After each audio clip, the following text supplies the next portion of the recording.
All right, we're back. We're back at the Arcadia Green Room. We have someone very special. We didn't even know this was going to happen today, but it just kind of fell into our lap. Litlords. How you guys doing? Thank you for having me. Thank you for being on here. So, producer, sound designer, heat maker, how did you kind of come up with not only the name, but just like the overall, brand of Litlords? Like, how did it start? Litlords started, I got the name in a Facebook group. I was the sort of wild one in the Facebook group, and they would always call me the Lit Lord. And I just kind of ran with that name. I kind of disappeared from the group and came back a couple months later, and I was this Litlords guy. But I would always have a lot of energy, and I would always bring a lot of energy to the table. And it just kind of funneled that into the music that I'm making. And the stage presence that I've always had, and it just lit was a term that was being used back then, 2015, 2016. And I just kind of ran with that, and here we are today. And in terms of like production, can you walk us through like kind of how you started? Was it an instrument, or did you pick up a DAW right away, or? So I started off playing the guitar, self-taught on the guitar and on the piano. And one day I said to myself, I said, how can I make my own guitar track? So I went to Guitar Center, and I got this software called Ableton Live, and the rest is history. So I started off as a guitar player, and kind of started off making my own guitar tracks, and it just turned into twerk music, house music, all kind. I've made any genre you can think of. I've dabbled in it. Yeah. So, what are some of the, I guess, like not necessarily secrets, but can you put the audience on game in terms of like how not to get like stuck in a box? Like, is it workflow? Is it just listening to new music? Like, how do you become that almost like super producer-esque kind of person? How to not get stuck in a box? Well, I think that starts with just being yourself. So not getting stuck in a box. I think that an artist should definitely be themselves first and foremost, but also they should listen to their inspirations, right? A lot of times you can get stuck in the box. That concept comes from trying to be in the rat race with everybody else. What are my peers making? What are they doing? What are the people doing who are successful doing, right? And then you can get caught up into trying to follow that path. But I think that the key to success is to continue following your own path. There's already the person doing what that person is doing. We need somebody to do what you're doing. Absolutely. Right? So that uniqueness that you're able to bring to the table is going to go a long way. Now, there's I guess like on the other side of the coin, like there are certain, I guess, maybe techniques or choices that you have to make as an artist, as a producer, that kind of gets you into that like next level. So like, what are some of the things that producers need to know? Like, obviously follow your, own path, but like, what do you need to know to be taken seriously? You yourself need to take yourself seriously. People can sense when somebody is passionate about what they do. And if you're passionate about what you do, that aura is going to come off you, right? And people are going to be attracted to that. And when somebody knows that you take yourself seriously, and it's not from like a pompous standpoint or being cocky or anything, just I love my craft. I'm a student of the game. And when you get around people are going to feel that energy, and they're going to take you seriously. So that's something that if you can do that and understand that and take yourself seriously from that standpoint, that's going to be a good key in the doorway. What have been some of the hardest lessons you've learned early on? Don't burn bridges that don't need to be burned. Even if a relationship doesn't go the right way from a business standpoint, keep the bridge there, because you never know when you're going to need to walk on that path, right? So that's coming in, because I've been doing this for over 10 years just on the Litlords project. Right. So I was very young when I started this, and I could be very naive and make rash decisions that can hold down to 10 years later. Right? So you always want to keep the appearances right and professional. Absolutely. And then what are some of the things that you would encourage new artists to do early on? Like, what are some of the choices you can make when you first start that can kind of help you down the road? Just put out music. If we're talking about from a music standpoint, put out stuff and allow yourself to evolve, right? Because a lot of people will hold their cards close to them, but they have no cards. You haven't even gotten started yet, right? So put out your craft and continue to evolve it and let the fans follow you from that point and grow with you, right? Instead of I'm going to hold on to this, I'm going to come out when I'm ready. You know, sometimes that works. You get a budget put together, but a lot of the time that organic growth is going to go a long way. So that's something I would definitely encourage. Just, you got to get started. You don't have to be good to get started. Yeah. You know what I mean? How important is consistency versus luck versus networking? Do you favor one over the other? Have you seen your career grow because of one aspect over another, or, you know, so forth? I would say luck. In this sort of business, there is a right time, right place, but that's just preparation. Right? So in that case, I would say I don't really believe in that. Consistency is a very, very important thing, right? Like I said from the previous question, getting your craft out there, staying consistent with it, not holding too close to your chest, letting that evolution be public, but also just staying consistent in the way you drop music, the way your brand is looking, the consistency across the board. So I think that is what's gotten me a long way in my career, especially from the drop-in music standpoint, because you have people who, like, look at a lot of people's favorite artists, big guys doing all these shows, they'll drop one track every 9 months. And the way that music is digested now, it makes no sense to me, right? And if you look at a lot of guys, they're not making a lot of money off their music, right? This is the music business, right? How you make money off of music, right? So a lot of guys, you dropping music on a label, you're giving 50% up right off the bat, right?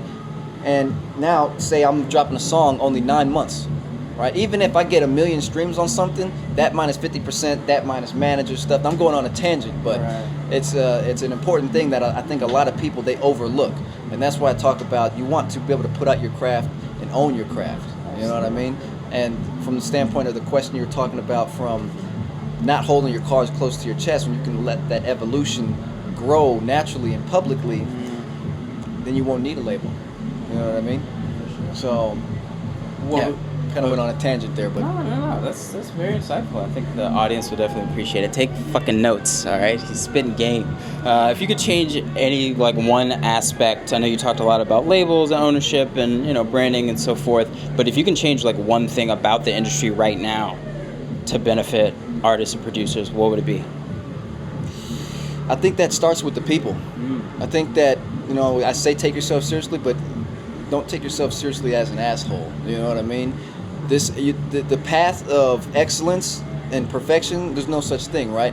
But when you're somebody who's pursuing a craft, it's you have to continue to defy your limits. You have to continue to chase that future version of yourself, right? To continue to be a student of the game, right? But a lot of people misconstrue that into becoming cocky, becoming, you know, some type of way. And I think that it starts with the people in the industry to just help everybody kind of come together, because it's very cliquey, right? So I think that's one thing that needs to change from the ground up, that I would change. It just has to start with the people, you know, with artists. Right. So gatekeeping and such, you know? Yeah. So, a lot of toxicity in people will ask me, like, in the videos I've put up recently, I have this VST that runs in it all the time. I mean, people are like, what's that VST? I just tell them. This is what it is, this is how much it costs, go get it, you know? It's a great plug-in. The person who made it should get paid, right? But also you got people like, oh, I'm keeping this close to me, you know? It's gatekeeping. It makes no sense. So let the knowledge out there, because even if people say, man, how do you make your screech? I'll tell you how I make it, because you still got to be as good as me to go utilize it the way I do. Right. You know what I mean? So that's what I have to say on that. On the topic of, like, favorites, do you have any piece of not only digital software but hardware? Like, what are you favoring right now for production? Orchestral tools. If you've heard a movie, you've heard orchestral tools.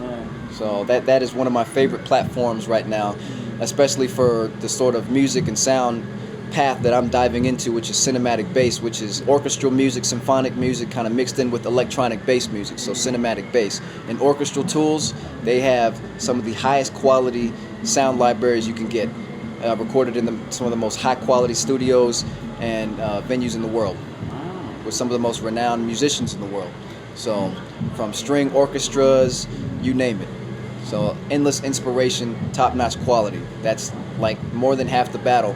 And getting your sound together, making sure that it's professional, right? You got to get the sourcing right. So orchestral tools. Are you sponsored? I am not. That was a good. But Hey, you might as well. Like after that was great. I'm hooked. I'm buying it. Somebody lend me some money now. In terms of hardware, what do you got going on? For hardware, I don't have a lot of hardware yet, but I have some analog synthesizers, and there's one in particular that I use all the time to achieve my low end, and that is the Moog DFAM. It's a drummer from another mother, and it is an analog synthesizer that is extremely proficient at creating low end and different drum sounds and percussion. So that thing is crazy. What would you say, like from a technical aspect or like sound design, music theory, like what is the first thing a producer really needs to have a good grasp on to get music listenable to where they can kind of put it out? A lot of people argue EQ, compression, like picking good samples, like all this stuff, but like what's your take?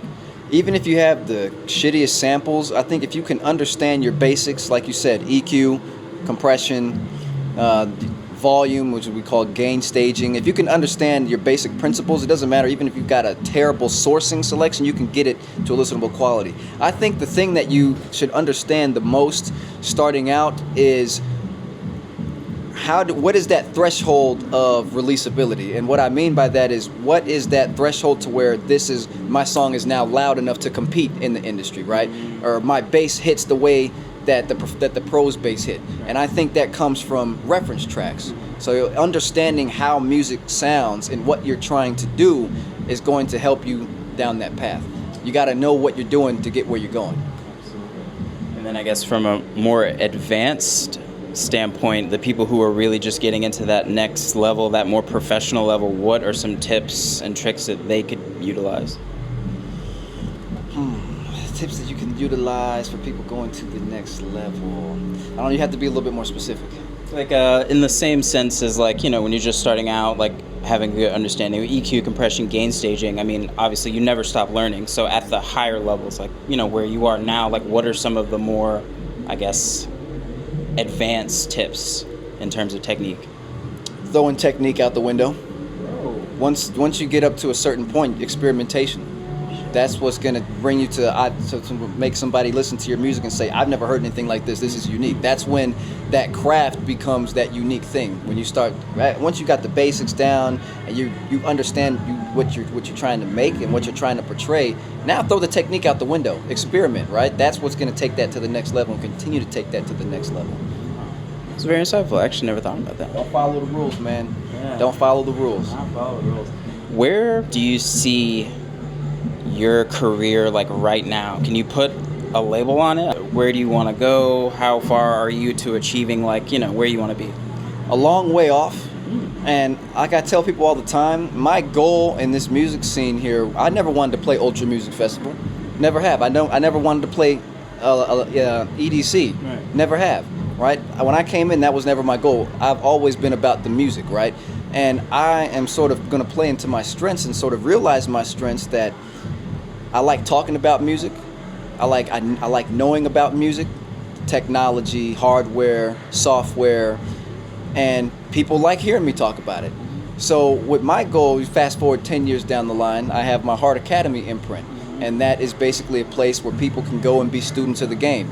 How do I learn about technology? How do I make music like this? How do I do this and that and the other? Because everybody, as long as people are making music, there's going to be new people who want to learn how to make music, right? So I think that it has to be bigger than myself. I don't want to go, I got to win I don't want to win a Grammy. I want to go and do this. No, I want to make it more about something that's bigger than myself. And I think that the impact I can make on people who are coming into the scene 5 years from now, 10 years from now, that's the impact that I can say, look back when I'm done with it all and say, that's what I did right there. Sure. I mean, obviously there's, a plan, there's structure. You want to do what makes the most sense and retains the most integrity to you. But I guess, how do you still grow? Like once you get to certain levels, like what are some of the things that you're looking at implementing to stay not only relevant, but stay, a student? Well, so a little bit is just kind of looking at what's going on in the scene itself. Because a lot of the new people, they'll give you ideas and they'll give you like, oh man, I never even thought of that. And then, with more experienced people can iterate upon that and kind of bring something fresh to the table. But I don't know, it's a tough question there. where do you go when you have everything and you know everything? You never will. That's as simple as that. You never will. So that's easy said right there. Favorite artists or inspirations, people you've been listening to lately? You know, people who know me know I'm infamous for not listening to a lot of dance music. So I don't know really who's new all the time. But one thing that I do listen to a lot that brings me a lot of inspiration is movie soundtracks and video game soundtracks, right? So a big inspiration for me right now is the Shadow of the Colossus soundtrack. And another one is a Netflix original film, The Blood of Zeus. That soundtrack, you know what I'm talking about? That soundtrack is phenomenal, man.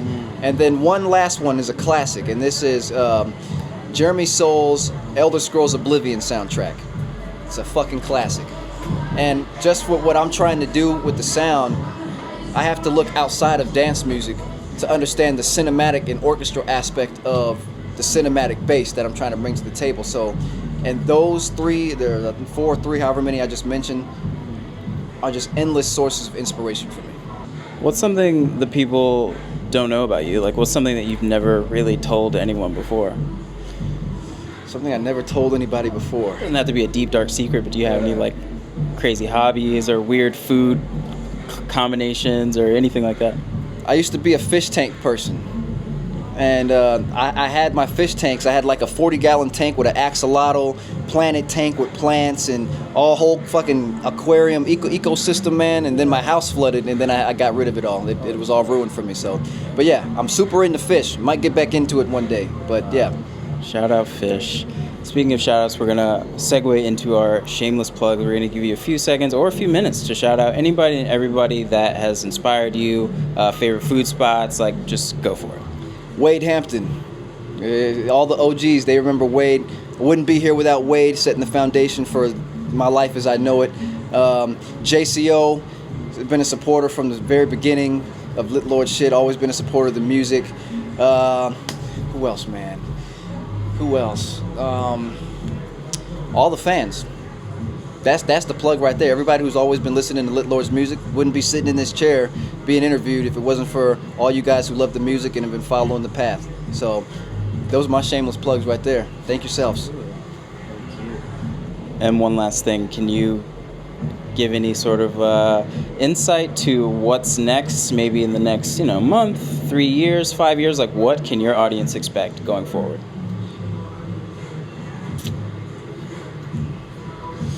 Mixtape 4. There you go. Well, we appreciate it. That's a wrap. We're at Arcadia. This is Litlords. My name, not important. We're here. Thank you.